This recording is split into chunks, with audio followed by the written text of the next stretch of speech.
Good evening, Bobcats. This is Mr. LeBlanc again for your weekly read aloud. This week we are going to read Not Quite Narwhal by Jessie Sima. Kelp was born deep in the ocean. He knew early on that he was different from the other narwhals. His tusk wasn't as long as everyone else's. He had different tastes in food, and he wasn't a very good swimmer.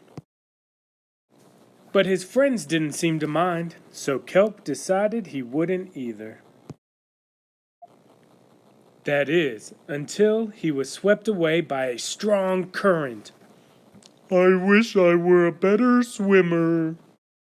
Kelp found himself at the surface, closer to land than he'd ever been before. High up on a cliff, he spotted a mysterious, sparkling creature. It looked so familiar. It looked like Kelp! Kelp swam toward land as fast as he could, which wasn't very fast at all, hoping that he could catch up with the creature that looked just like him. When he finally reached the shore, Kelp felt a little bit anxious. He had never left the ocean.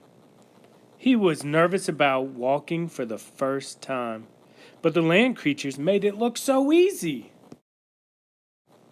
Oof! It wasn't. Oh. Eventually he got the hang of it. Everything on land was strange and beautiful, but also kind of scary. Kelp began to think he might never find the creature that looked just like him. But as he stumbled out of the forest... Land narwhals! Actually, we're unicorns! And by the looks of it, so are you! Kelp had never heard of unicorns before. They taught him all sorts of new things about his tusk. We call them horns! Well... They introduced him to unicorn delicacies, and they showed him how to gallop. There was no doubt that Kelp was, in fact, a unicorn. He was having so much fun that he didn't want to leave. But then he remembered all of his friends under the sea. Kelp missed them terribly, so he said goodbye to the unicorns and returned to the ocean. Come back soon! Kelp swam toward home as fast as he could, which wasn't very fast at all, hoping that the narwhals would still like him now that he was a unicorn. When he finally arrived, Kelp had butterflies in his stomach. Welcome home, Kelp! Kelp took a deep breath and told his friends the news. It turns out I'm not a narwhal. Of course you aren't. I'm a unicorn. We all knew that. They took it quite well.